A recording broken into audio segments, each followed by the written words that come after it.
Okay, good evening. I'd like to call to order the Planning Commission meeting, Paso Robles Planning Commission for July 12th. Our second item on the agenda is the Pledge of Allegiance. So if you please rise and join me in the pledge. I pledge allegiance to the flag of the United States of America and to the republic for which it stands, one nation, under God, indivisible, with liberty and justice for all. Thank you. Could we have a roll call, please? Present. Commissioner Jorgensen. Here. Commissioner Neal. Here. Commissioner Davis. Here. Commissioner Covarrubias. Here. Commissioner Christensen. Chairperson Kobler. Here. The records show that Commissioner Christensen is absent. Darren, would you start off staff introductions, please? Yes, Darren Nash, City Planner. Marcy Reynoso and Ashley Peterson via remote administrative assistant. Lori Wilson, Assistant Planner. Isaac Rosen, Assistant City Attorney, joining remotely. That's everybody. Okay, item E on our agenda is general public comments regarding matters not on the agenda. So this is for items, again, that are not on the agenda this evening. I don't see anybody in the audience that likely has one of those. Is there anybody calling in? No callers. Okay, thank you. Move on to item F, agenda items proposed to be tabled or rescheduled. Do we have any of those? No, they're not. Okay, thank you. All right, we'll move into our public hearings for this evening. We have two public hearings. The first of those is a time extension for Plan Development PD 20-05, TEX 22-04, P20-0027. The applicant is Brian Drc. The property is at 2346 Golden Hill Road with an APN of 025-403-011. We have a staff report, please. Yes, thank you. Good evening, Commissioners. This is Lori Wilson, Assistant Planner. So our first item tonight, as mentioned, is the time extension for Pasolivo. So this is a request for a 2-year time extension for their plan development, which was an entitlement for a 27,000 square foot new commercial light industrial building. Project parcel is located on the corner of Golden Hill Road and Highway 46, just south of, this is a Coastal Tractor Company right now. It's approximately a 1.5 acre parcel and it's zoned C3, Commercial Light Industrial. So it's the site plan that was approved with the project. Just wanted to make mention, just a reminder of a few conditions that were attached to this project. They included some conditions regarding the vehicular travel around the building, that it be designed to be wider than the minimum requirement of 24 feet. They also had some conditions tied to it in regards to no parking being allowed down here, as well as maintaining this ingress and egress between these two parcels here. There's currently another entitlement attached to this property that requires that. So this PD did include that to be maintained. So this this timing extension doesn't, provide any changes to that whatsoever. These are the colors and materials and some elevations that were approved for the project. Again, they're not requesting any changes to this project. The extension's being requested due to just kind of the inflated cost of materials and difficulty with construction during these times. They're estimating to start within 6 to 12 months is their current time frame. So the options before the Commission tonight would be to approve the draft resolution, which would approve a 2-year time extension to June of 2024, grant a time extension for a shorter period of time, or amend, modify, or reject the above noted options. So with that, we'll open up to the Commission. Happy to answer any questions. Thank you, Lori. Is there a presentation at all by the applicant? Has anybody called in? They don't have a presentation, but Ian with Kurt Consulting is on the line for any questions. Okay, should questions arise, we can direct those accordingly. Questions from the Commission for staff? Joel? Bill? None across the entire panel.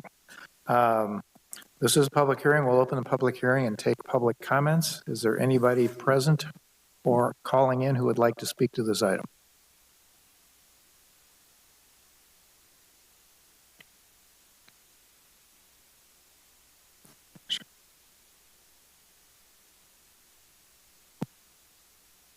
Let me check if we have someone on the line. I'm not sure if it's for this. Okay.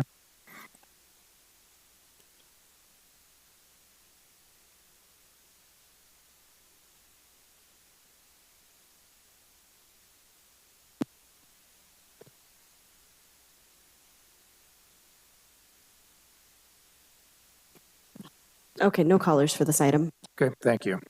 All right, we'll close the public hearing and bring this item back to the commission for action.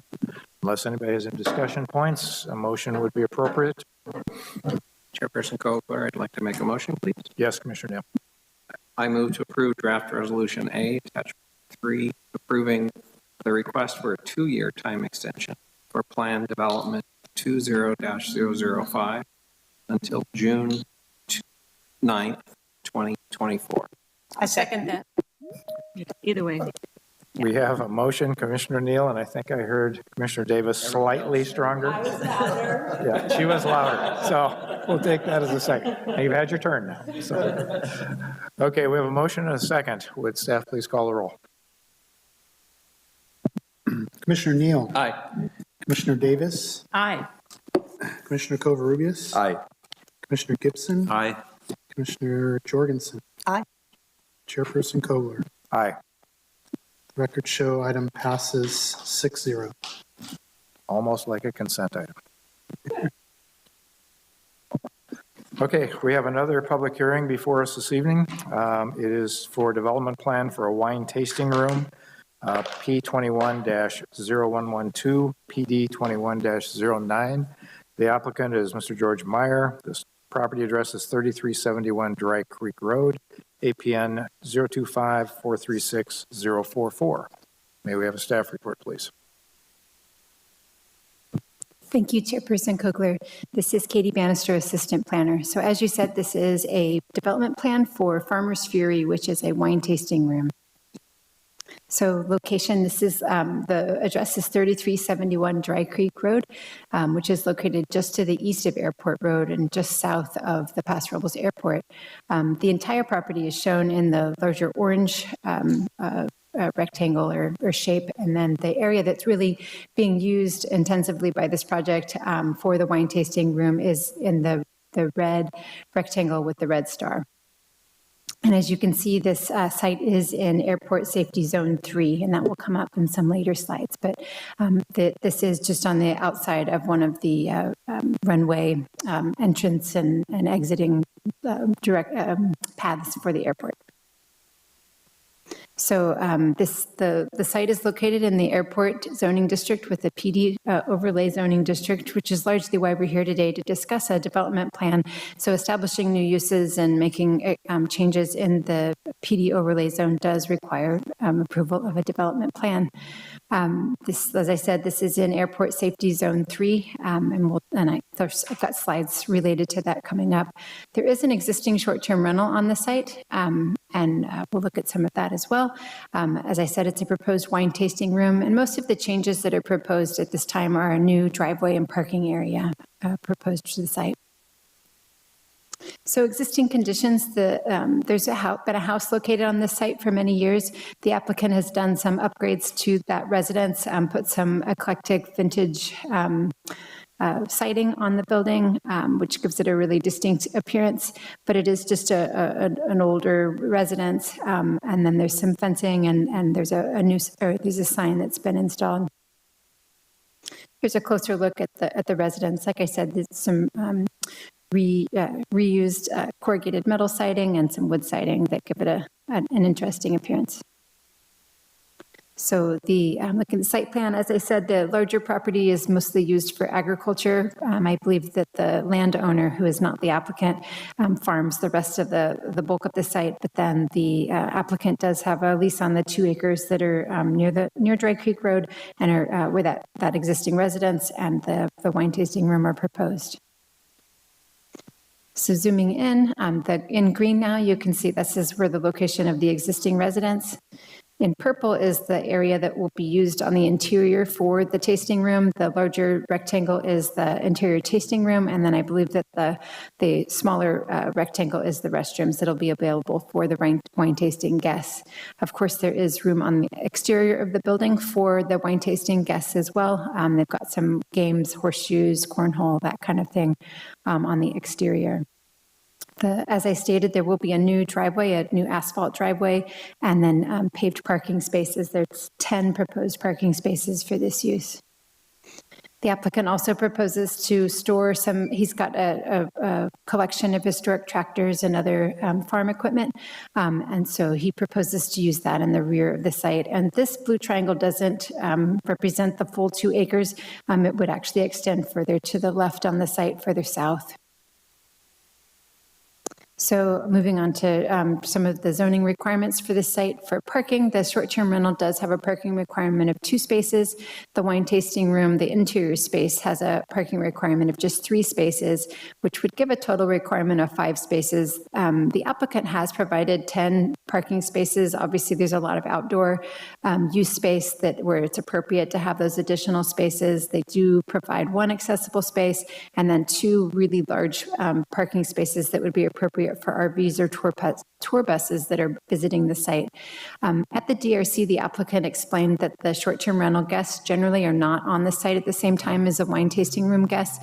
And so in general, the spaces it's a good use of kind of a mixed use so that those parking spaces can kind of serve double duty. So the applicant has provided a fencing plan. Along the front of the property, there is an existing 6-foot tall wood fence. The applicant the plans do show that fence would be cut down to 3 feet, which is a requirement of the zoning ordinance. So the purple line shows us where that wood fence would be, and it would be 3 feet along the front of the property line and then 6 feet along the western property line. In orange, you see there's some existing wire fence with wood posts that support it. It is also kind of a hodgepodge appearance, which goes along with the eclectic appearance of the site. In blue, the applicant has provided some new fencing that is cinder blocks with some horizontal wood members. And a concern of the DRC was that the cinder blocks might not be safe for a commercial use. And so there is a condition of approval that those cinder blocks need to be made stable to the satisfaction of the building official.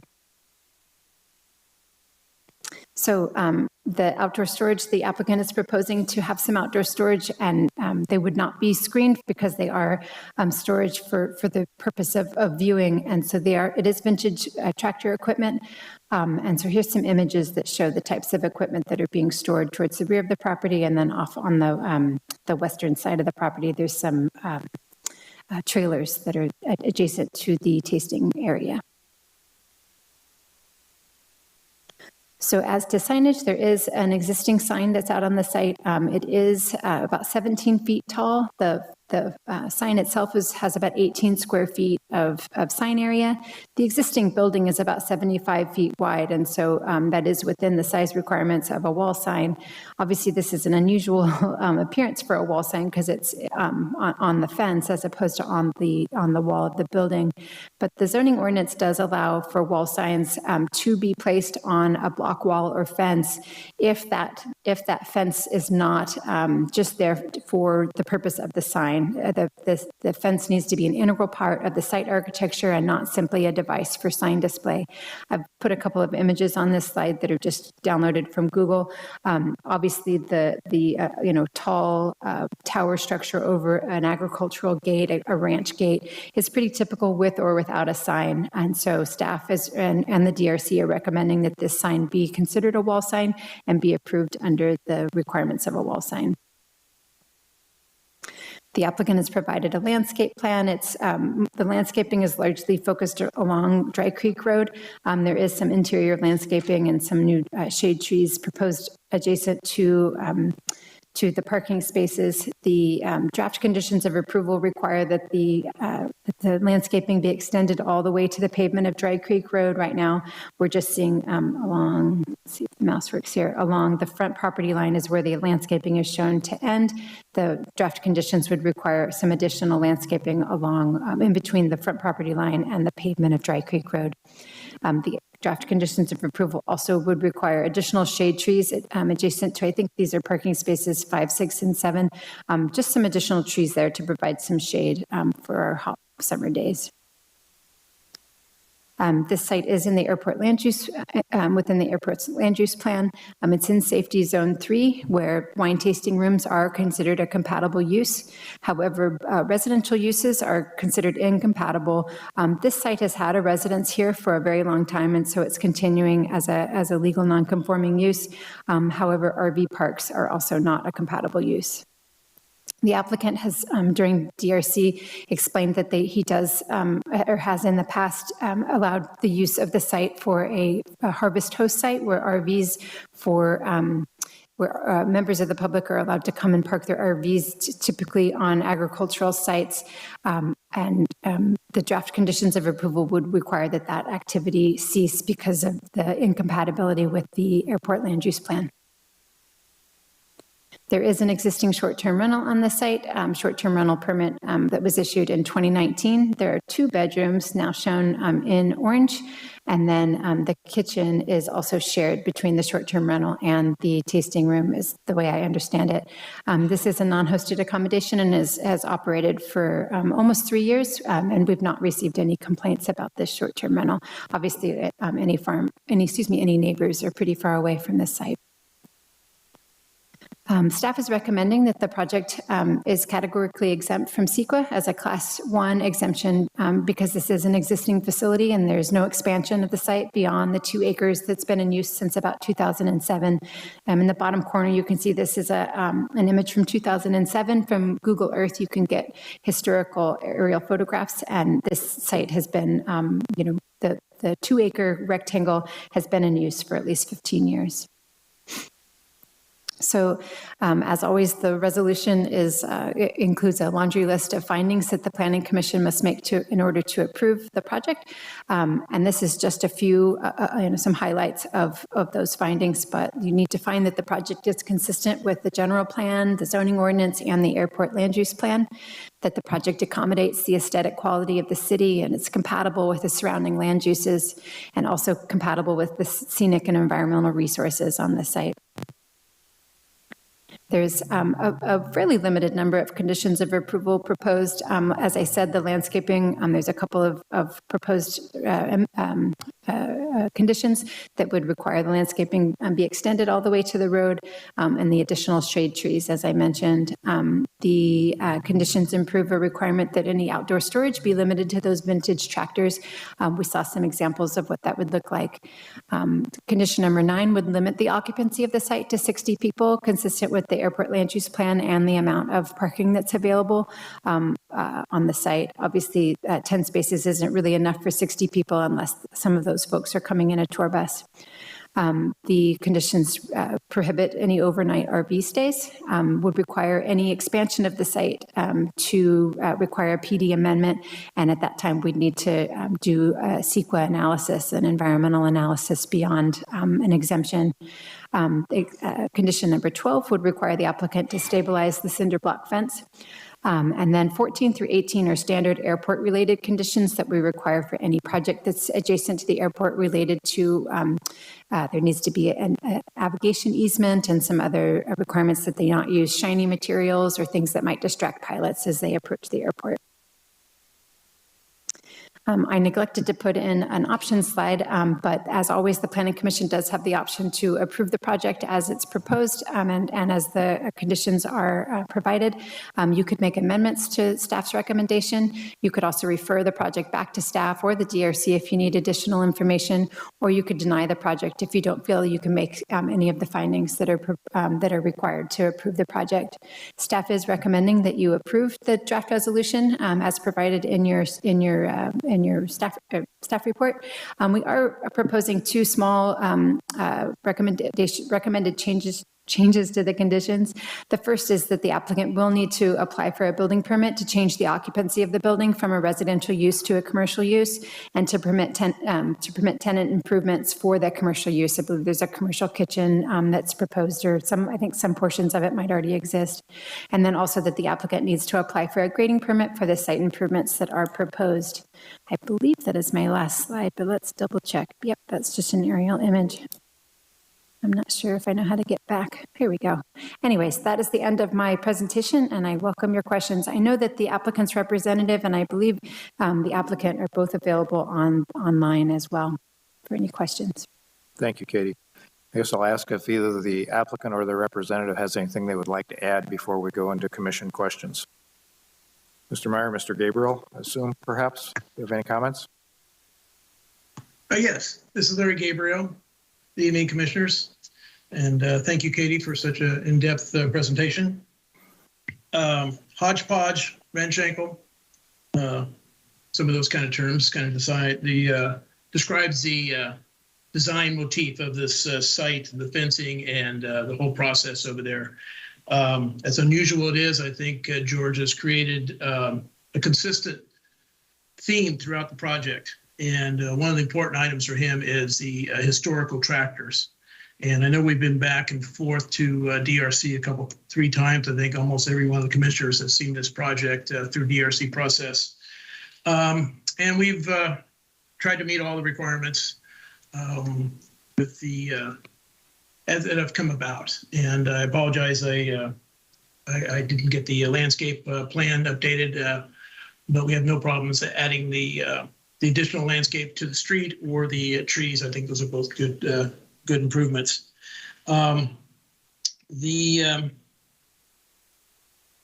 winery that's producing for this site is a small winery. I think we do I think it does 1,000 cases a year kind of a thing. So it's a small winery.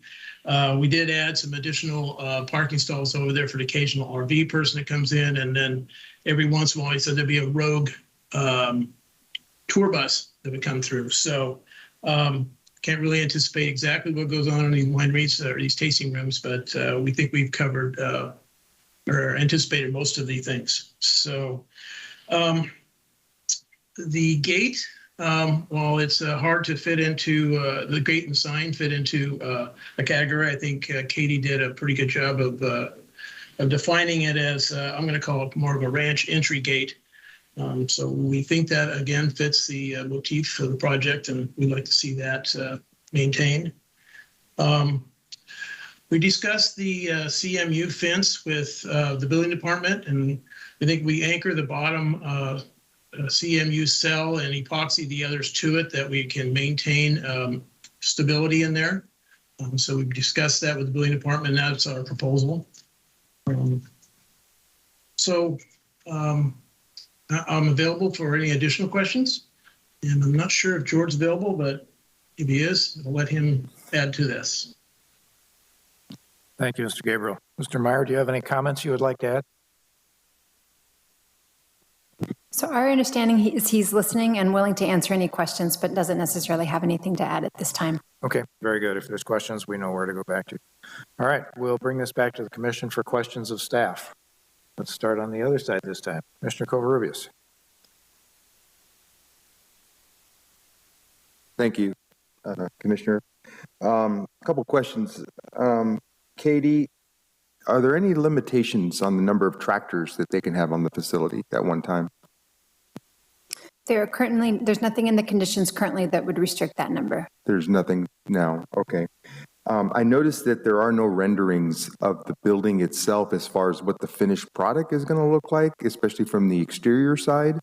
Are there no proposed changes to the exterior, expansion of square footage? None of that is the case in this situation? That is all staff's understanding, is that the building on the exterior is proposed to stay as it's already existing. I'll bring up the image. Like I said, it's a single-family residence, and it's had some new siding put on the outside of it. So here's an image to give you an idea of what it looks like.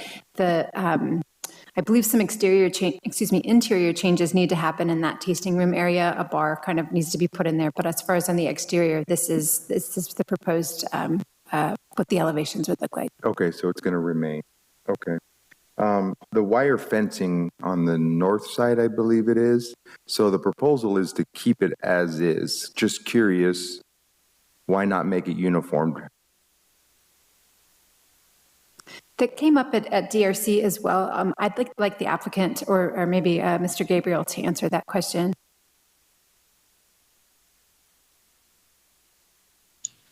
Are we speaking of the east fence?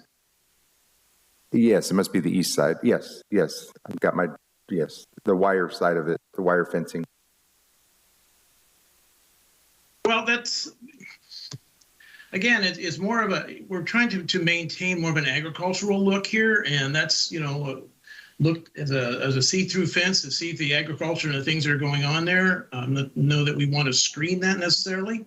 We think it's kind of part of the ambiance of being out in the open area, and this is an unusual location for a tasting room. Even though it's in the city, it's very, very much country-like, and that's kind of the motif that we've set, that Mr. Myers has set and trying to maintain.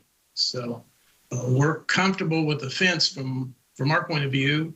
It was discussed at the planning at the DRC as being a little bit of haphazard, but kind of the hodgepodge, ramshackle kind of design motif that we've maintained to kind of fit right into that. So we would like to maintain the fence as it is. Okay, thank you for that. And no pun intended, I'm a little on the fence on whether or not I like the wiring kind of look. I get the whole trying to keep it rustic and kind of unique. I don't know. It kind of looks, I'm not sure I'm in favor of it yet, but I'm curious also. I know I did Google it earlier and noticed that there really aren't any neighbors, so to speak. So no kind of notice to neighbors who had to be issued or anything like that. So we did send notice to all property owners within 300 feet of the site. Okay. That would be 300 feet of that larger kind of it's more than 2 acres. I think it's a 20-acre site. So any property owner within 300 feet. So whether or not any actual residences are within that distance, the property owners would receive a notice at their whatever the mailing address is they have at the assessor. Okay. So based on what I saw, wasn't many within that. Yeah. Correct. And the owner of this property in particular owns quite a few of the properties that surround as well. Oh, okay. Perfect. Okay. No other questions at this time. Commissioner Davis. Couple questions. Katie, so it's a planned development for a wine tasting room in an existing residence. So it's not an existing tasting room. Is that correct? That's correct. Okay. And I think I heard Larry real recently say about 1,000 cases or bottles. I'm not sure what he was saying exactly, but I thought it was not production. It's just a tasting room, correct? Correct. The applicant does produce the wine. I believe the wine producing facilities might be in Lemoore. Most of the grapes are from the Paso Robles region, but he also farms in the Lemoore area. But no, production is not proposed at this site. Okay, that was kind of my clarification there. And then if you could go back to this, well, maybe on this slide where it shows the short-term rental and the tasting area. I know that it's, okay, that one's great. I know it's described as mixed use, but is the kitchen area also part of the tasting room? I know there are different hours, but that mixed use, the counters, I mean, does our short-term rental ordinance allow that kind of mixed use of that area? The short-term rental ordinance is definitely silent on that. It might be that there are health department issues that the applicant will have to work through depending on what their health department requirements are. Larry, Mr. Gabriel, please feel free. My understanding is the kitchen is intended to be shared between the two, but that may or may not be accurate. Yeah, it's mainly for the refrigeration of some cheese and that sort of thing. There's not doing any real cooking there for the tasting room. It's just more of a prep area. Historically, the tenants have not been there. They come basically after 5, 6 o'clock when the tasting room closes up. So there's not been any real overlap. of the use. So it's just mainly storage and light prep for the tasting room. It is there for the tenants to cook breakfast themselves, lunch, or whatever they want to do. But the tasting room is not going to use it hardly at all. And I do need to go back and reevaluate it versus a commercial kitchen and dig back into that. But that we'll do whatever it takes to make to meet the building permit requirements, the health department. I asked those questions because I think it's a non-hosted short-term rental, and just curious about how that mixed use works. Then if I could see the slide for the tractor area. I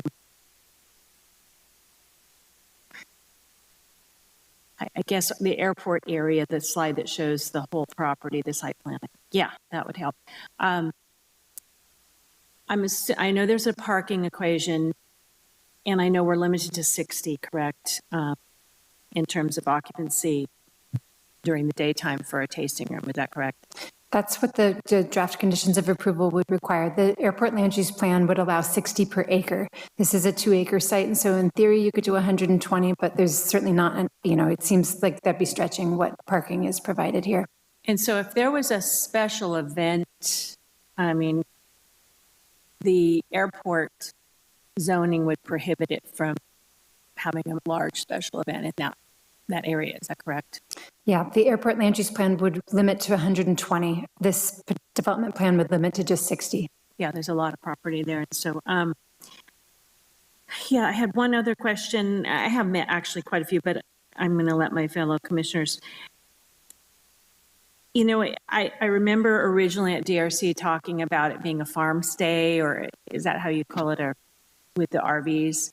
So you're recommending as staff that there not be any overnight, is that correct? So would that go away? Would they could only be able to park there, but they can't stay overnight? That is the draft conditions would prohibit the harvest host stays. Okay, it would prohibit that. Okay. All right. That'll do it for now. Commissioner Jorgens. Let's just follow on the last question there. So it would prohibit any overnight stay, or just through that one harvest host program? The way it would prohibit any overnight stays in RVs. Okay. Obviously, the short-term rental would continue to be used, so that in the house they could have that rental, but the RV stays. RV parks are not considered a compatible use in Airport Zone 3. Okay. So I'm kind of perplexed by why there's 2 RV spaces then. I don't recall most winery buses being full on. They're sort of big vans. I don't understand. It seems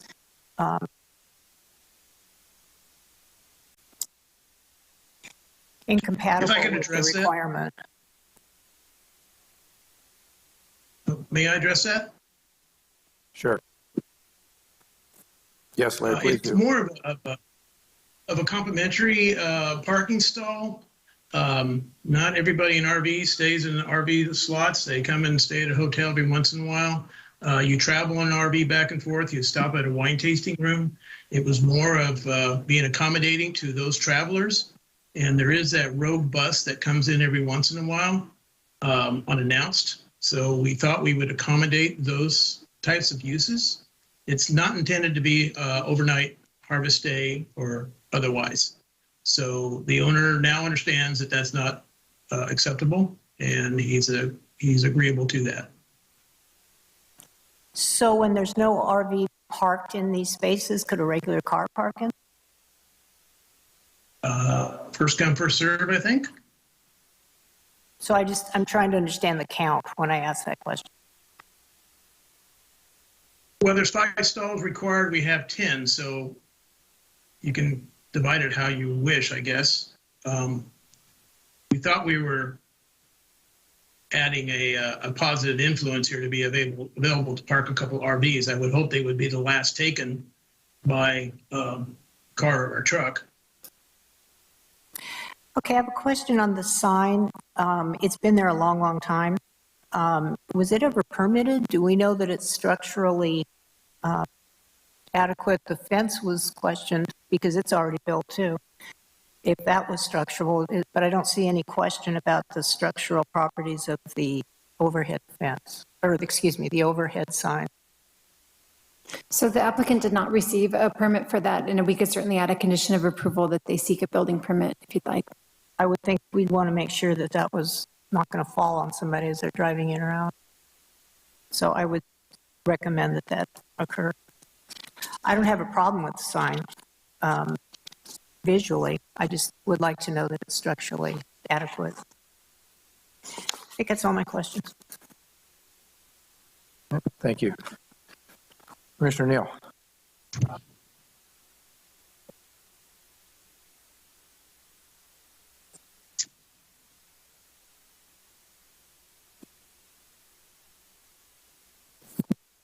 So it looks like there currently is that bathroom, because I can see the ADA placard on that door, though there is no ADA pathway to the bathroom. Has there been a permit requested previously for this project? No, there has not. I think the applicant has definitely been doing some work, and that's why the conditions, one of the amendments that staff is recommending is that there be a building permit for all the tenant improvements. The new site planning does show a new accessible path going to that bathroom and to the tasting room, but I think you're correct. There is not currently one. No further questions. Commissioner Gibson. Katie, I'm on this site, it indicates that it is a business park, and on page 34, you spelled that out for us because I didn't know what a business park was, but it says it's designed for businesses and industries which all activities are conducted indoors. So that wouldn't seem to be the case here. So how strict are you recommending we be with business park use, or how literal? Because they literally are talking about what up to 120 people could be outside. Yeah, so the kind of the end of that sentence is that and compatible uses. And so I think it is a question for the Planning Commission. This proposal would include some outdoor activities. I think, in your typical business park, you've got, I should say kind of near the airport, there are some sort of industrial uses, and the idea is that those be enclosed as much as possible when there's lots of storage of, say, construction materials or, repair on automobiles or more intensive uses. For something like this, I think it's fairly typical to see people, recreating outdoors, not necessarily in a business park zone, although this is the business park is the general plan designation. But, staff is recommending this as a compatible use, but it is definitely the question, and it's a finding that the Planning Commission must make in order to approve this, the project, that, that a tasting room is compatible with the vision for, the adjacent to the airport and how we want to see this area develop. Okay. Next question, I'm going to piggyback on a couple of my other fellow commissioners on the fencing. On page 58, I think it's labeled also as A2-1. It identifies on the south side, says new fence at CA2.1. I don't see any reference to what this particular fence is. Can you tell us, elaborate, or give us some information about what that, I guess, would be the south fence? I think that's an accurate observation. Mr. Gabriel, is there a plan for what the gates will look like along the kind of the southern extent of the project? We're open to match the front gate.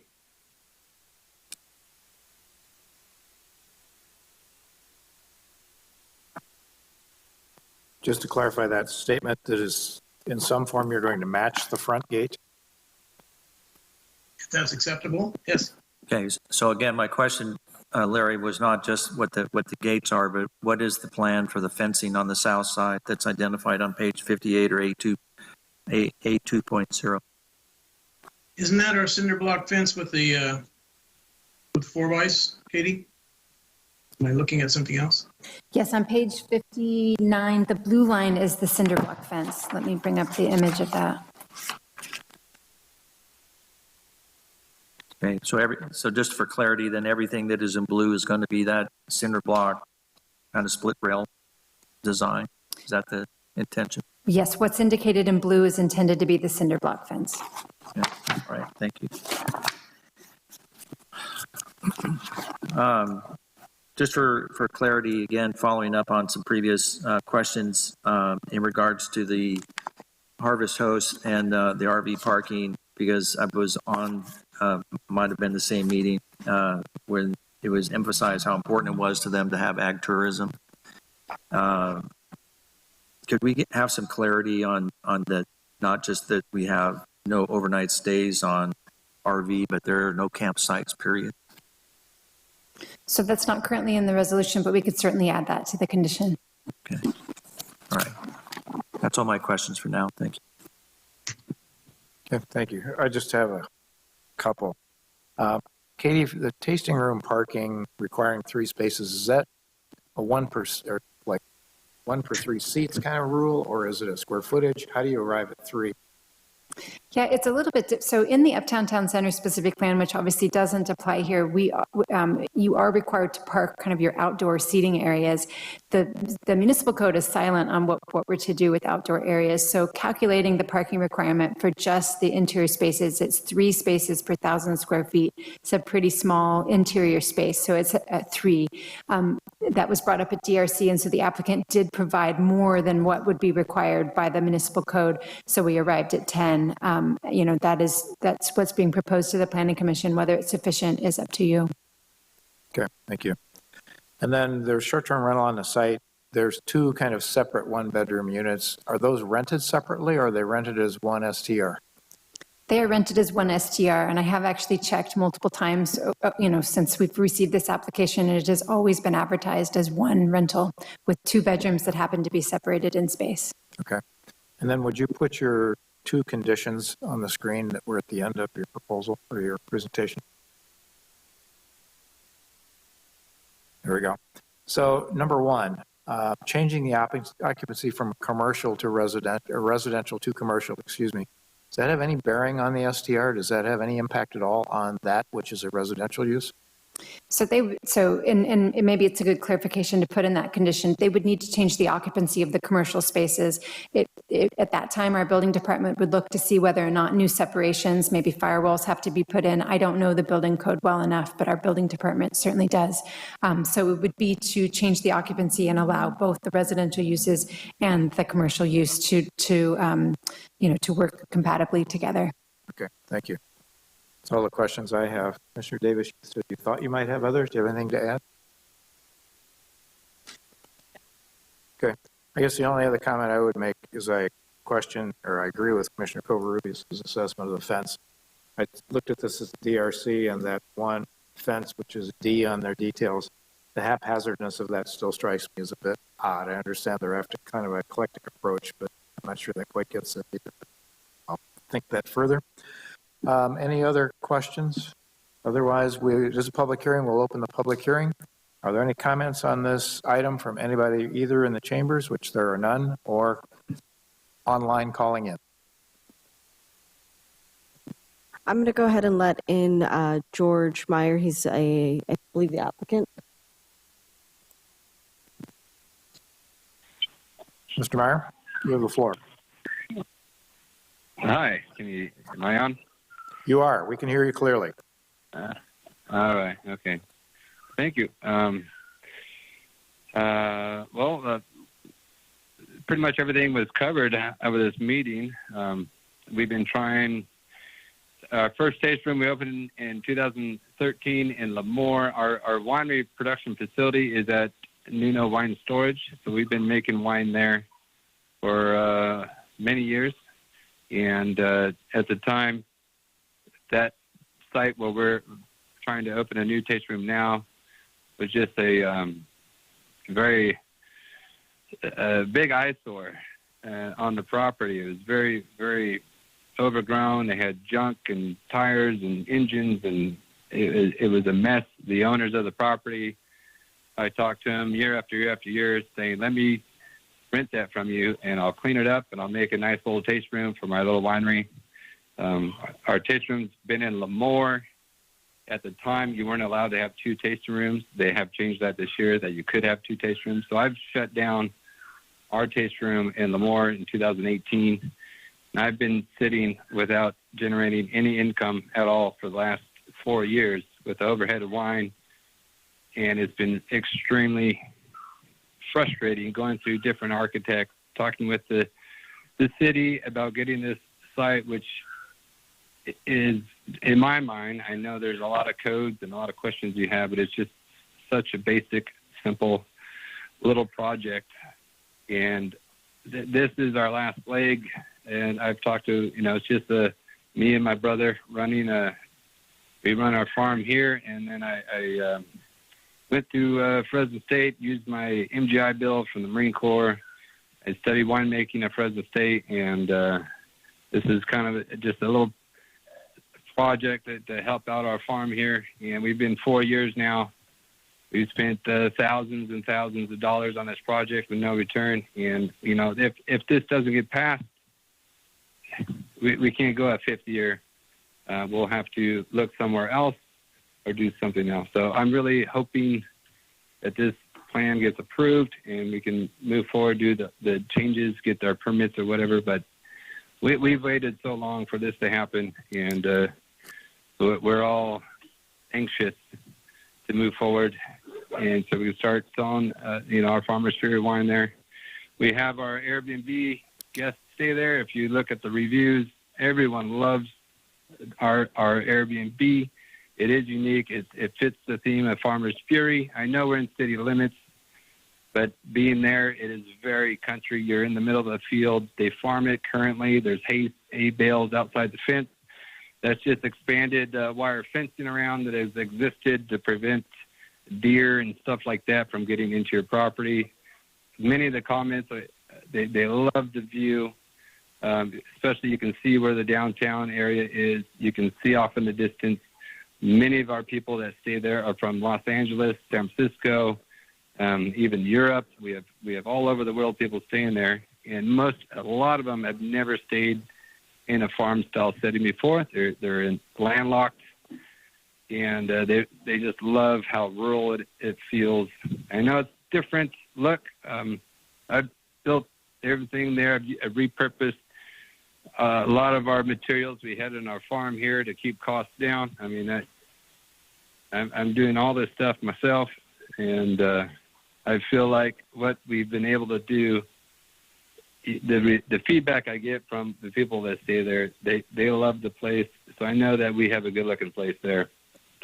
The front of the fence there to the street, the landscaping, I know we got the landscaping planned. It just strikes me kind of funny how we're in this historic drought, and we're concerned so much about landscaping. We're trying to put in the new trees. We do have, there's 2 oak trees that are there along the property, which I really like, the natural look of the place. We'll plant some new trees, and we'll have to pay for that. The water, we'll use more water if that's what the city requires. It just, especially coming from a farming background, it kind of just blows my mind that we're very concerned about putting all this extra water usage, especially when we're in a very drought record year that we're going through. Anyways, that's all. I'm just kind of waiting to see what you guys have to say. Okay, thank you, Mr. Meyer. Do we have any other callers? No other callers. Okay, since we have no other callers, we have nobody in chamber, we'll bring the public hearing to a close and bring this item back to the Planning Commission for discussion. Should we start with you, Mr. Neal, to the other end here? This is not my favorite aesthetic, and I'm not sure it's personally. I think it's a great. I do not think it's a great addition to this part of the community, but I think he's met the requirements. So ultimately, I believe I will be supportive of this. Okay, thank you. Mr. Gibson. Thank you.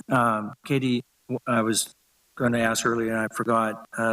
Is there any indication or any rules on what the hours of operation for this would be? There are none proposed. The ABC license probably has some sort of limitations, although as far as they are from other residences, actually that might not be the case. They might not have hours of limitation. They are subject to the noise ordinance, just in general, but there are no hours proposed at this time. Okay. I guess I would echo the first part of Commissioner Neal's comments on this. And I just trying to keep in mind, it's not so much, what exists there now, or there's neighbors there now, but eventually there will be. And I'm just trying to think how that's going to go over, down the road as things get developed. I will say that I have had complaints expressed to me about neighbors that live along Dry Creek Road. There are some residential further to the east that drive by this area. These, some of the other properties that we've approved, and they've expressed some pretty strong dissatisfaction with not having adequate landscaping in their opinion. And they're pretty animate that, that anything that's built along that road should have something pretty robust. So that would be in response to what I was just hearing. I think some of my concern for this, I think it's problematic that having a no-host short-term rental, and then having up to 120 people milling and coming in and about. I think that's a conflict, but that's really up to the applicant to figure out how to solve. I do have a problem with that many people on there because we certainly don't have parking for anywhere, not even a fraction of the 120 that are being permitted.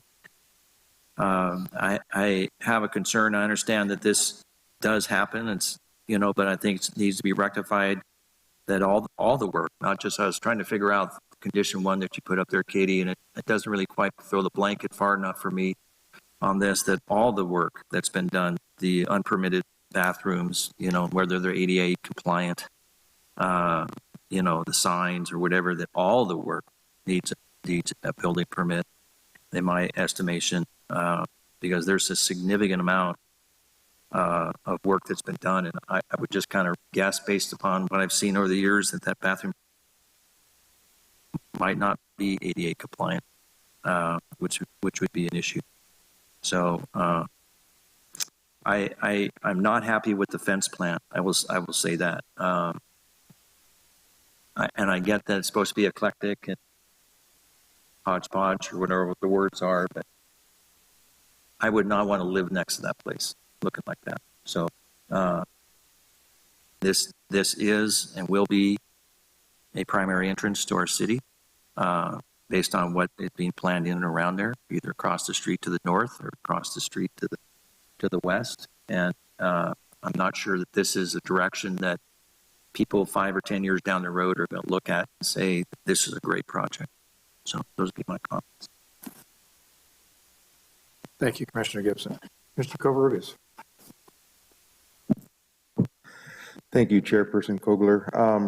I think I'm going to echo a little bit of what Commissioner Gibson is stating. I overheard the applicant indicate that he's done a lot of the work himself. And immediately I went, uh-oh. I would assume, and if I'm incorrect, I apologize. I assume he's not a licensed general contractor. So my question was going to be, having that the building was built in 1959, I think I read. Has the building been inspected to make sure that it's structurally sound? No, the building department has not gone out. The intent of the recommendation, number one, the change of the condition would be for the building department to go out and make sure that the bathrooms meet code and that the kitchen and so forth. So the improvements to the interior that are necessary for this and that have occurred and that will occur to facilitate this business, that the building department would go out, we'd get a building permit for that, and those would be legalized. Legalized, okay.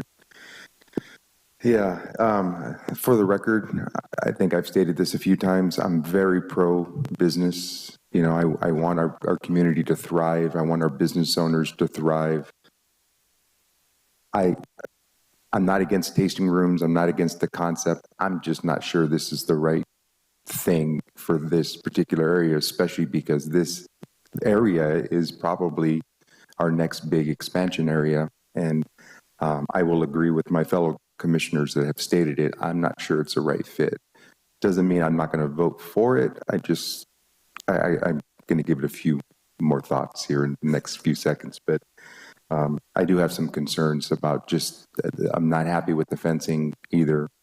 I do have some concerns about what improvements have been done already unpermitted. There's a full gamut. So anyways, I'll leave it for the rest of my fellow commissioners to make any more comments. Thank you. Commissioner Davis. Katie, I'll start with a question just for clarification. I noticed in the recommendations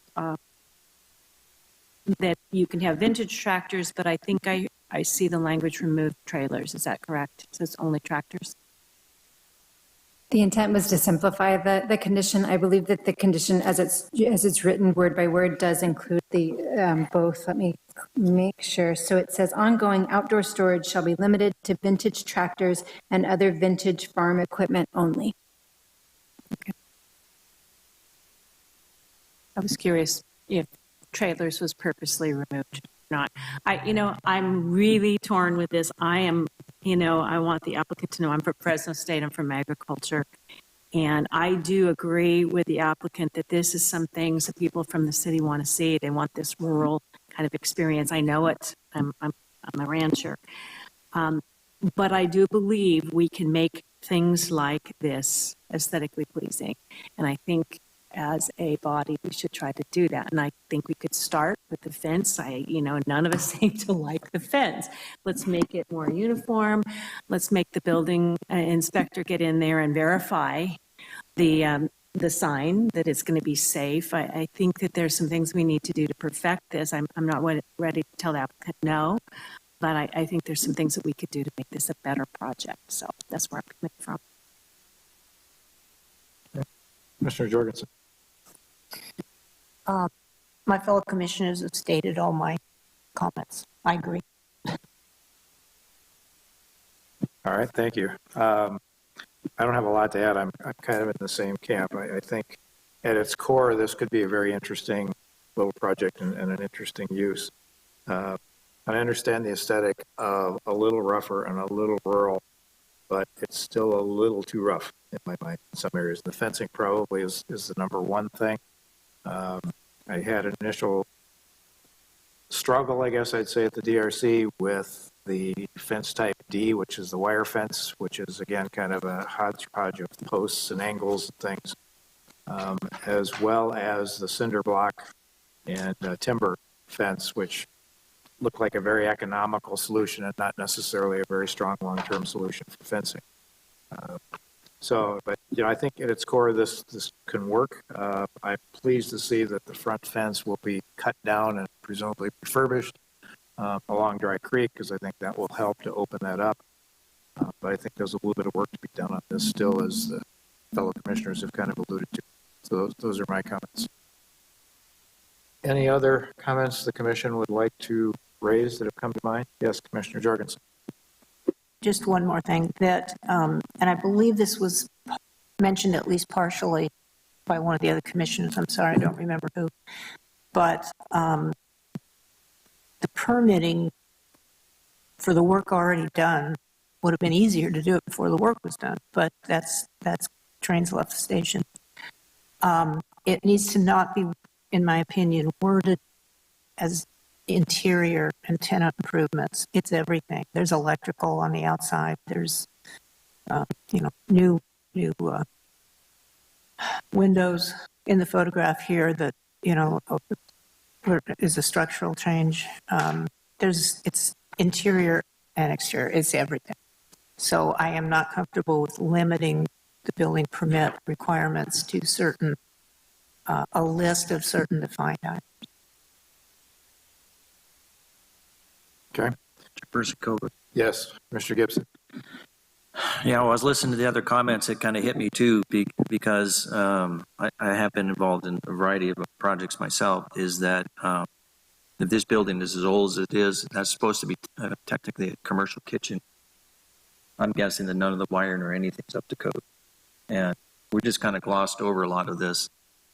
I absolutely understand what the applicant's trying to do. And I, like you said, I've been involved in agriculture. My daughter was, FFA vice president one year. I mean, I fully support that, but I think this is almost, and the applicants probably be stunned to hear this, but this is almost premature. There's almost more questions than I have answers for. Just in terms of, again, the entire building, not just the interior, because building built in the 1950s, man, I shudder to think if I was to buy it, what I'd be looking at if I was opening up walls to see what was inside. And if it's going to be a winery, that has been explicitly said so, but again, that should be a commercial kitchen, which means the whole thing's got to be brought up to code. I just think, I'm not sure the applicant really realizes how deep the hole is that this project is. I'll let it go with that. Any other comments by commissioners? Yes, Commissioner Covarrubias. Thank you. I guess I got a question for Darren or Katie, or, looking at this project, there's already a laundry list of conditions. At what point, if we keep adding more and more conditions, I guess, is there a limit to the number of conditions we can put on an approval without, I don't want us just for the sake of approving it to approve it. I think we've all voiced that there might be some concern across the board on a lot of factors, and we can certainly condition it to have those things addressed, but at what point is too many conditions too many conditions? Sure, Commissioner Covarrubias. So this project of the wine tasting use is permitted in the zone. The reason that it's here is the development plan overlay, the PD overlay. So that gets into bringing projects, whether it's an entrance to the city, whether it's near the airport, brings it up a level rather than keeping a project at a DRC level. That overlay kicks it up to the Planning Commission. The intent of bringing it to the Planning Commission is to discuss with the Planning Commission, with the DRC, I think more about the architecture, the materials, the things you're talking about, fencing, landscaping, those kind of things. The use itself is permitted. The fact that there's a short-term rental, that's permitted as well. The questions about building permits and things and safety, absolutely, that needs to be addressed. But that's addressed by the permit process. So that's a decision, a business decision with the applicant of how far, once they figure out building codes and things, how far they want to go with producing the plans necessary to meet the building codes.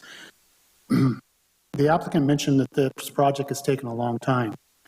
Well, it took a long time for him to get somebody on board, such as Mr. Gabriel and his business, who's an architecture business, to help him through this process. So I would suggest that we let Mr. Gabriel work with this applicant to meet the conditions.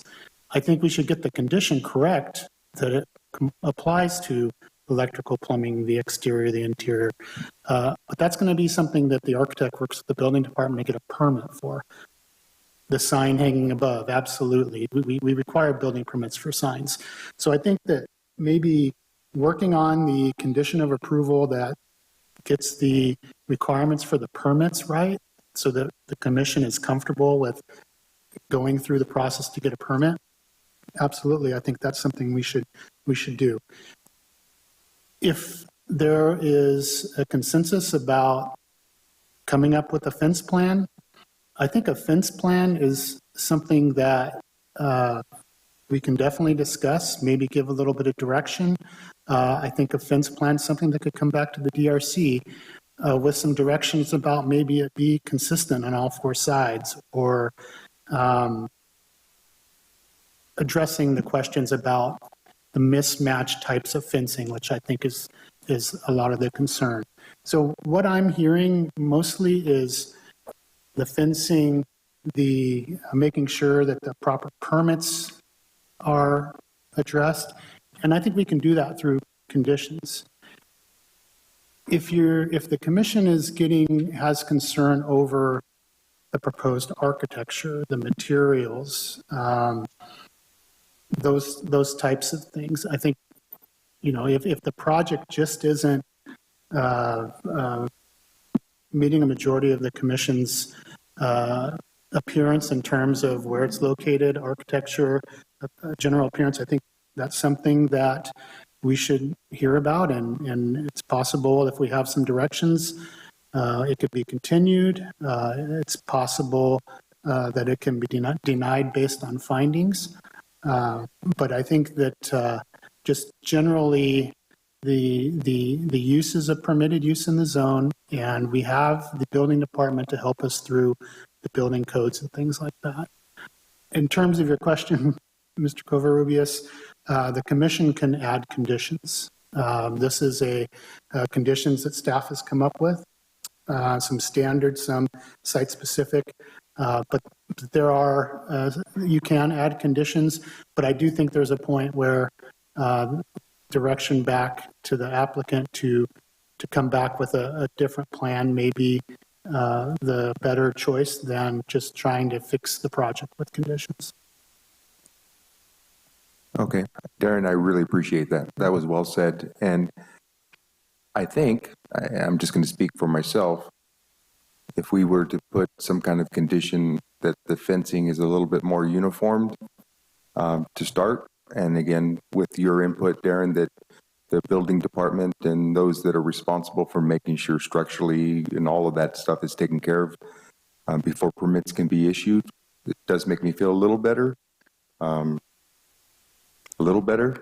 So I'm trying to be proactive here. I am pro-business, and I do want them, to be, any improvement, in my opinion, is going to be better than what its current state is or was, and I'm not denying that. So I just think it needs to look a little bit more uniformed, and I do get the view aspect that they're trying to accomplish, but I think you can still do that with proper fencing. So I guess that would be my final comments.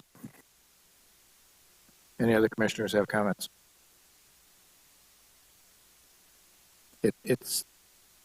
I think we all recognize we have a use here that's permitted, both in the residential and the commercial components of it. I certainly didn't sense that commission was opposed to the project, not necessarily opposed to the building materials. We had some detailed concerns.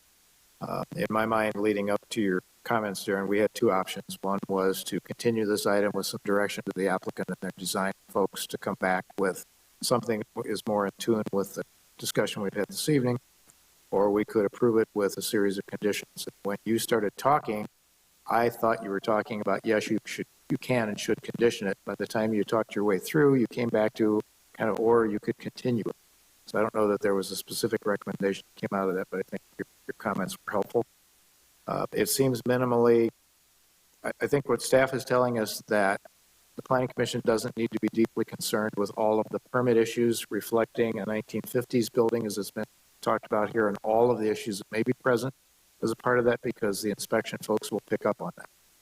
And so if that's true, and they will be required to get building permits, signage permits, and so forth to match with that inspection that occurs, that works for me personally, I guess.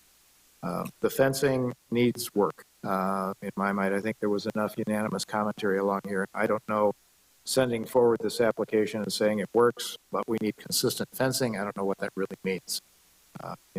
Sitting here trying to design fencing based on some prototypes that are here and some things we know, and I don't know that that's appropriate.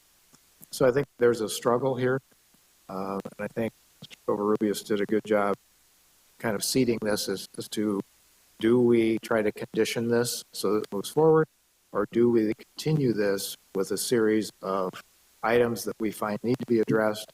If the first path is chosen, I would concur it could come back to the DRC for fence review, if not other things. I don't know what the comfort level is among the commission of 3 of 7 making that decision in this case. So I think I put it back to the commission about which way would you like to proceed on this. Anybody have a thought? Mr. Gibson. I could go either way on this. I really am on the fence. If the majority wanted to move this forward and tack on all the conditions, then I'm fine with that. If on the other hand, if you wanted to have the applicant come back in a couple of weeks or whatever, then I'm fine with that.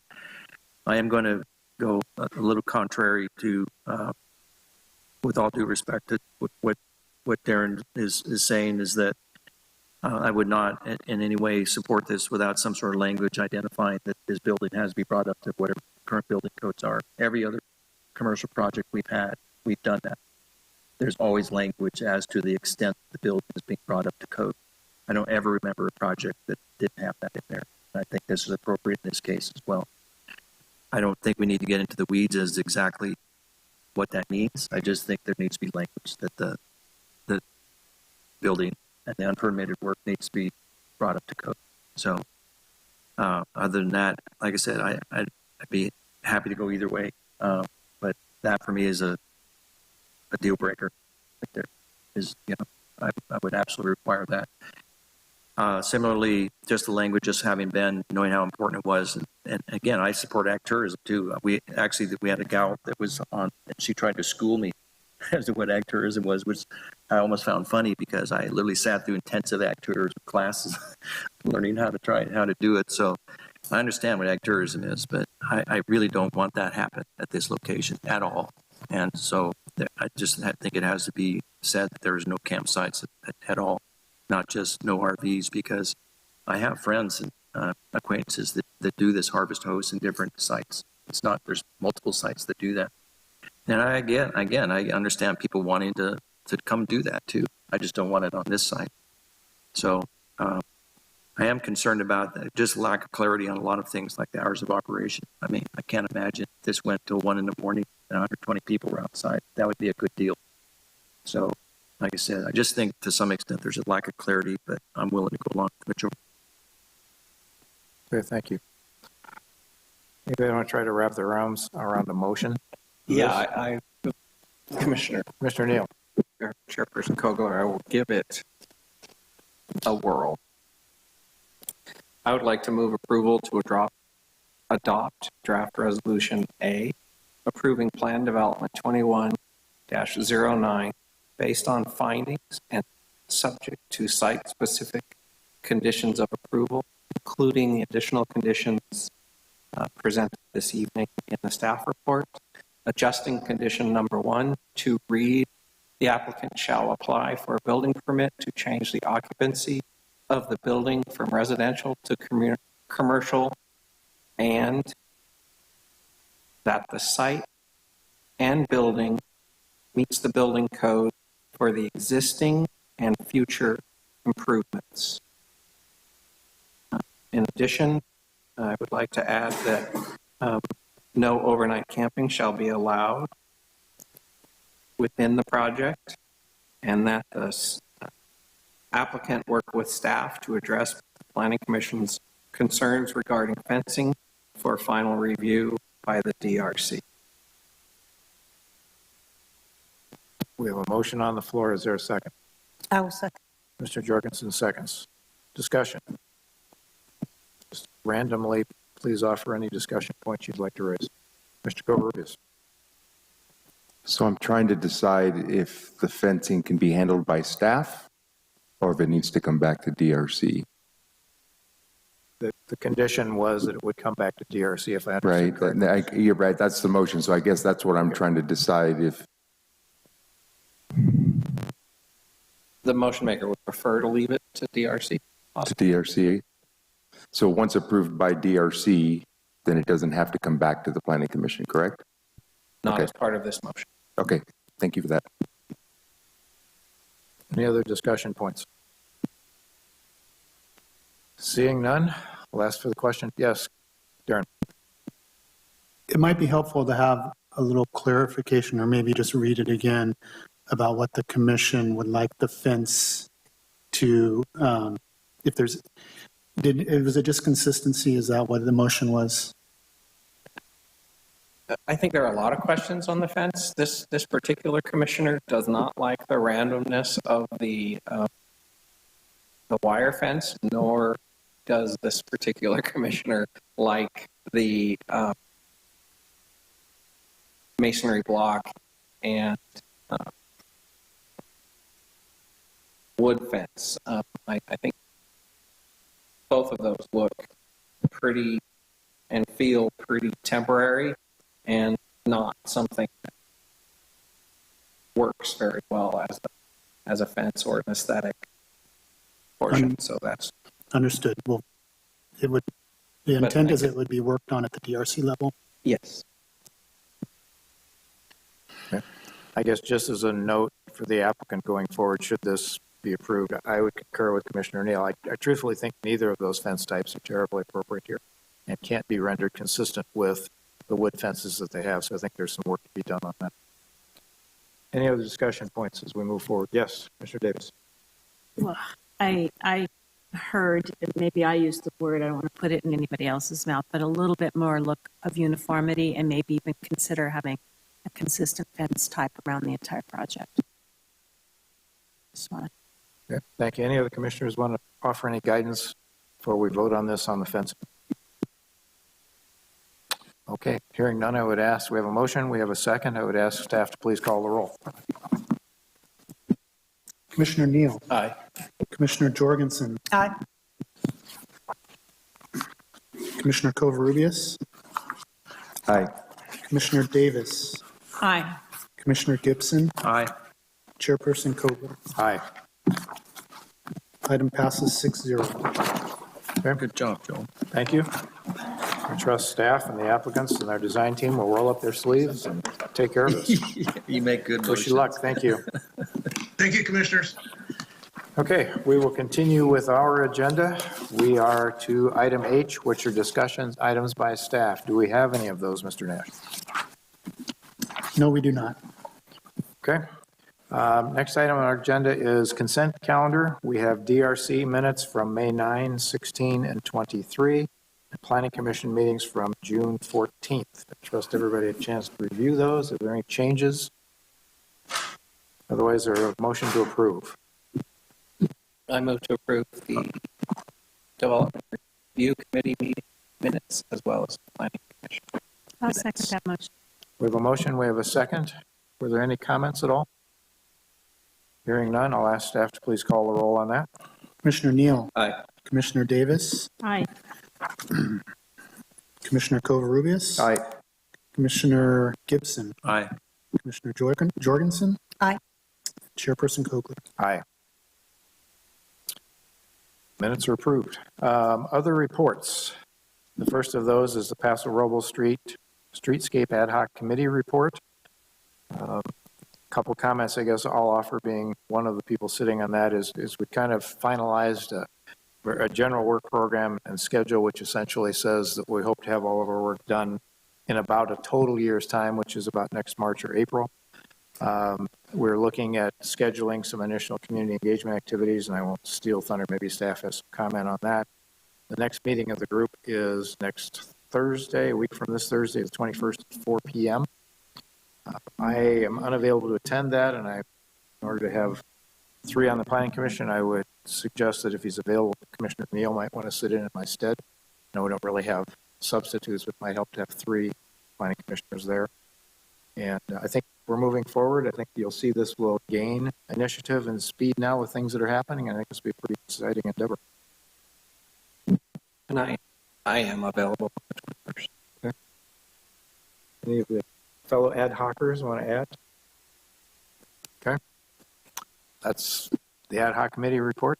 I don't know if you have other comments or embellishments to that, Mr. Nash, but I don't. We'll make the changes in the people there and have a discussion on not this Thursday, but a week Thursday. Very good. Thank you. Next item under other reports is the Housing Opportunities and Constraints Committee and the Zoning Code update. Sure, Mr. Chairman, members of the Commission. At this time, we do not have any scheduled housing constraints and opportunities meetings. We'll work with them as we move forward to the zoning code. The zoning code update is being worked on. Staff's working with the consultant to go through sections, and our intent is to bring sections back to the Planning Commission as opposed to focusing on the Housing Constraints Committee. So we want to make sure that we get the Planning Commission involved with that. So this is obviously a long process. We're taking these sections that the consultant is giving us and reviewing it and working amongst staff and the consultant. When we get to a point, we want to make sure that we've heard the Planning Commission over the years on certain things, and we want to make sure that we have specific areas that have been addressed and that we can bring to the Planning Commission, but not necessarily every section needs to be specifically brought up. However, the commission will have the ability to review the whole thing. So that's a report on housing constraints and the zoning code. The only footnote I would have to that is, and I think it's an appropriate way to go to bring it back to the commission, I would trust that we would inform the members of the Housing Opportunities and Constraints Committee that it's coming back. There's been a lot of people that have invested a lot of time in this process from what I've seen. And I think at least to be able to have them as a voice in the room would be important also. Okay, next item is DRC Rotation Schedule. Did anybody have problems with your assignment on the calendar? Commissioner Gibson. Chairperson Kogler, I am going to be out of the area on September 12th, so if somebody could kindly cover for me, that would be great. September 12th. Chairperson Kogler, I have an issue with August 8th, and if Commissioner Gibson wants to switch, I can maybe do that. September 12th? I'm actually on the DRC in August as well. Oh, yes, you are. Never mind. Regardless, I can cover for you on the 12th if you need me to. If you can cover the 12th, I could cover for you on the 8th. Okay. Okay, we'll make those adjustments. I know summertime is busy, and I believe Commissioner Davis has a conflict for one meeting in August. I do as well.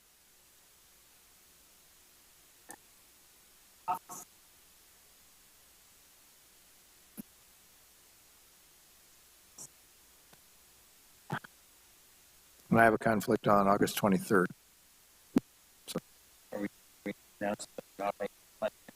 if you'd so choose, you may do that. The following day, I'm still going to be fishing. So I'm gone. The following day in September. You don't want to tune in DRC from the boat, huh? Or the dock. Okay, those changes, and I'm sure there will be others that will come up over time. We'll note those for now. All right, that leaves, what does that leave? I guess that leaves Planning Commissioner comments. Do we have comments that the Commission would like to provide? Commissioner Covarrubias, we'll start on your end and wind our way through. Thank you, sir. No further comments. Okay, Commissioner Davis. Just a question, Darren, I guess I'll toss this your way, and I know I brought it up to staff. It's something I've seen in my neighborhood. I don't know if it's something that's happening throughout the city, but is there any code or zone restrictions on parking motorhomes in front yards on the lawn? Yes, there are. There are specific sections of the zoning code that deal with parking vehicles between the house and the street and the type of surface that they're on. Generally, if it's going to be in the front area, it needs to be on a concrete or asphalt, some type of paved surface. I believe there's also some specifics on front yards and things. So my suggestion would be to do a complaint with the code enforcement with the police department because they are sufficient in handling those types of complaints. Okay. And another layer to it, are there restrictions on people living in motorhomes? Yes. It's not allowed. That's also a code enforcement call? Yes. Okay. If you file the complaints with them, then if there's specific departments that need to respond, they'll reach out to them. Okay, and I just bring this up. I mean, that's something I see in my own community. I just want to ask, are we seeing this? Is this community-wide? It's something that's concerning to me. So that's all I have. Davis. I'm sorry, Commissioner Jorgensen. This is kind of a add-on to Commissioner Davis's category of questions. Darren, would it be possible to have a short presentation at a future meeting to the commission on code enforcement and how the city handles it, and both from comments from the public as well as concerns from the commission? Yeah, we can provide some background on I it. think that'd be useful. Just, again, just for example, tonight, but there's many things we approve is, like, well, how do we assure that there's no RV stays going on the property that we just talked about tonight? And I'm not picking on them. I'm just saying, how do we assure there's a building downtown where I won't say it as a fact, but I believe that we had asked that a signage program be developed for the building, and now there's a new sign. And I don't think we've seen a signage program. So, it's every category from Commissioner Davis's comment, which would be sort of a public concern about conformance or enforcement, to Commissioner follow through. So that'd be really helpful if we could have. Yeah, and I think, obviously code enforcement, depending on which code, is a broad topic all over the city. And, it'd be nice to have more specific. It'd be nice to have, the code enforcement folks who have a badge and, are more efficient at getting things done than a lot of times the planners going down there, but however, a lot of the things are zoning code planning related. So we'd be happy to kind of address that. I'll check in with Warren when he gets back on his thoughts on the best way to address that. And we'll check in with the chairman on an agenda and the best way to handle that. Commissioner Neal? No comments. Okay. Mr. Gibson? Yeah, I have two curiosity questions. So I was reading on the site, and it was posted out on, I think it's Protect Pass or whatever. Anyway, it came from the city side about the roundabout that's at Golden Hill, whatever. And it said it's going to be shut down for a year plus. Exactly how do you get through that area then? What actually is the plan? Is there a place where we could educate ourselves to answer any questions? Yeah, and I believe that there may be something on the website, but Ardmore Road, with the new extension of Ardmore Road, that's one of the reasons the city went forward to make sure that was completed, because the Ardmore Road bypass is going to be the main route around that intersection. But understand the concern and understand the concerns from the area. Just getting through there is going to be I literally, just as an example, because I tend to live at Lowe's on the weekends, and I'm just trying to figure out, like, literally how would I get there, because you can't go out Ardmore Road because there's no left-hand turn on the freeway, right? So yeah, I think the other side is the Prospect over to Mesa, behind the dealership, right, to get to Golden Hill, to go across the light. Okay, yeah. I was just kind of curious. I was going, man, there's all sorts of businesses on the north side of the freeway. I'm trying to figure out how you get to them. Plan. I think the plan on the website also showed that you could make a left on you at Ardmore, and then kind of wrap around the that building on the, would that be the northeast corner of Union and Golden Hill? The doctor's office. Make So that they'll keep turn. a lane where they There'll can. be a lane remain open there, and then always there's River Road to Dalliance. Second question, just because it's kind of a minor irritation, but I thought on this last meeting that we had that we approved like a series of capital improvement projects, and then I thought Niblick Road coming up in the next year, Niblick Road corridor, or is pretty soon. I believe Niblick Road is there is a grant I think Public Works received on that. I don't know if it was much to complete the whole Niblick Road, but I believe that was one of the projects. Okay, so here's my question, my curiosity question. The northbound lanes that kind of do this weird thing, and you almost hit the car turning left, to go westbound. Is that going to be at River Road, Niblick? Is that going to be realigned? Niblick and River, northbound. So when you're heading on South River, heading north, Going South River headed north. and you like get you're to going, the intersection of Niblick. Yeah, it goes like this, and then you go like this, and it veers, and literally people So the left turn is turning left, and the right and has then to these kind of, two lanes kind of jog like this, and people try to hit each other like lane bumper cars. Just wondering. we'll have to check in with the city engineer on the specifics of that intersection. Yeah, but I've literally been run off the road by people thinking that they just go straight, they go straight across, and they end up from the left lane to the right lane, just really running into the curb. So Right. I'm just curious. Anyway, Okay, thank you. I just have one quick kind of editorial-ish comment. When this body reviewed the short-term rental ordinance prior to the council taking their action in the discussion, one of my fellow commissioners talked about a call to the complaint hotline, and that didn't necessarily satisfy to the degree that perhaps it should have with the questions and things in the complaint that was being registered. I had the first opportunity ever to call it recently and had a similar experience. I don't believe the person on the other end of the phone was very knowledgeable about the Paso Robles ordinance at all. Granted, I was a fairly informed caller, and in that manner, I did ask a few questions to try to sense what a person knew if somebody else was calling cold, and ask questions like, how much time will it last before I can expect to get a response? These were unknowns.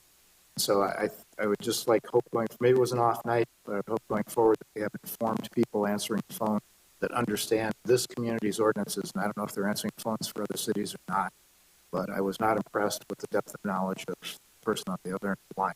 I think that's an improvement. Anything else?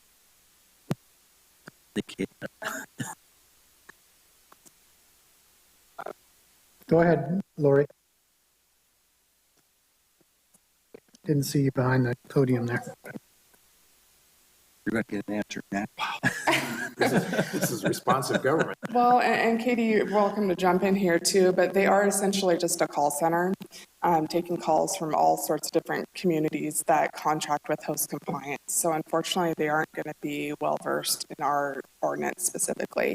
It's really just designed to take the call and generate a call to the homeowner or agent who should be very well-versed in the ordinance and know what the time frame is to respond and such.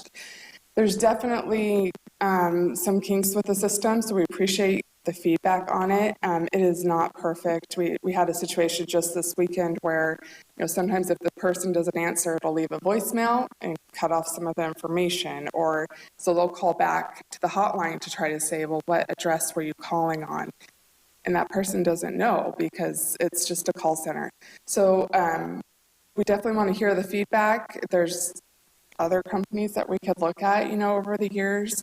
We are in a contract with them at the moment, but yeah, it is just a call center that you're getting, so it's not very personable, which can be frustrating. It seems to me that minimally they could simply have a fact sheet that would tell them some of the important aspects of our rules here so that they could be conversant, at least to the degree of being able to answer simple questions. And I think the short-term rental, the whole area of short-term rental and the regulation depends on that hotline working. And if it's not working well, it's not serving the community. And I think it needs to be modified if that's the case. And I understand there's contracts, and there could be different people answering the phone that are better informed than others, but I think some uniform standard, at a higher standard than what I experienced, is something this community deserves. Well, and that's a great idea. With technology these days, even though they're answering the phone for, say, 60 different cities, perhaps they could type in Paso and get kind of like a fact sheet that pops up with some general information. So that's really good feedback that we can pass on to host compliance, because I've heard that numerous times when you call, it's literally just someone taking a message. They don't have any knowledge of our specific ordinance, so we can definitely pass that along. I think that's something we can take back and discuss internally and see if there's another option once the contracts come up, or maybe working with the existing company. Definitely. Fair enough. Thank you. May I ask a follow-up question? Yes, by all means. pardon me, who's the decision maker on what hotline company is used? Is that planning or is that the city council, city manager? Who decides? It was originally the city council who approved the contract. We did an RFP and had a few different options. And city council approved it. Well, I'm the one who had the initial comments about our hotline, and I heartily agree with our chairman. Okay, thank you. All right, anything else? If not, motion to, yes, Commissioner Davis. Correct me if I'm wrong, but there weren't a whole lot of changes to the ordinance after our deliberations and public hearing. Is that true? That's for sure. Yeah. So I just want to make that stated publicly. We put a lot of time and good intention into our decisions, and yeah, I observed that. Okay. If I could just kind of pile on, I have heard from a reliable source that city staff mentioned that we made, as a commission, a whole host of changes to the rental ordinance that seemed to sound like we were overreaching as a body. And if I recall, we pretty much went with staff's recommendations that evening. So my concern is that this body to the community was not represented correctly by city staff. So if we could make sure that when we're saying things that are factual. Okay. All right. Seeing no further Real quick, commission comments, Mr. Copeland? staff comments, yes. Oh, now staff comments? Yes, Okay. Mr. Knapp. I thought you were Yeah. adjourning. So. No, I was going to you next. We're adjourned. I was trying to leave a gap, Aaron. Oh, I've got like 20 pages of comments here. You have the floor, Mr. Nash. No, thank you. Just wanted to remind you, so the second meeting in July has been canceled. The first meeting in August, we've got a couple of the larger warehouse projects, not the boys' school site, but the Paso Commons project, which is in the Golden Hills Business Park, Wisteria Lane. That project will be coming on that agenda, as well as the what's called the Stravinsky and Dow property. That's Airport Road north of the boys' school site. There's a project coming in there that we're working on as well. So a couple of the larger projects that will be coming up to the commission that date. We're working on them. They're larger projects. They could slip, but just kind of we think they'll make it on that first meeting in August. And then the other thing is there was an email that went out from Human Resources about ethics training, I think early August. So check your email and make sure that some of you could have done it last year. I think they're good for a certain amount of years. So just double check your email from the city and see if there is any requirement for ethics training. Or if you have any questions on that, let us know. Let Marcy know. We can check in with you.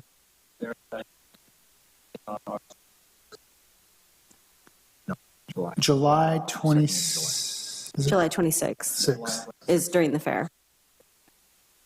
And I just wanted to mention the ethics training for the emails. These had went out a few months ago. We had started the discussion, so it's not something that went out recently. So if you don't see it within your inbox in the last, couple weeks, I would search a little bit further back. There were some dates in August that the ethics training would be offered for 2 days. And I was informed that there is a Teams option available as well if you're not able to make it in person. So if you can't find that email, feel free to send me a message and I'll resend it out to you. Can I ask a question? Yes. To Marcy? That happens to be when I'm on vacation on a glacier in Alaska, and I don't think I'll have Wi-Fi. So I don't think I can do Microsoft Teams. Will there be some alternative dates where we can do that? I'll check. I do think I'm up for the training again. I believe that there's a personal, you're on your own time, you can log in and go through a Okay. training. That's It's what I been needed offered to in the know. past, so Okay, there will be an option for that as well. thank you. And I think that was it with staff comments. Thank you. So on the Paso Commons, I would need to step down for that. I just sure when scheduled, there's a forum. Yeah, I didn't hear anyone talking about, Sherry will be gone on that. So, I mean, Joel, so we'll keep an eye on that. Thank you for letting us know. Okay. Hearing no further comments or actions, I think we are ready for a motion to adjourn. I'm looking forward to banging a gavel the first time I move to that I've been a adjourn. chair. We have a motion to adjourn. Is there a second? I'll second. Nobody wants to go. We are adjourned. Thank you all.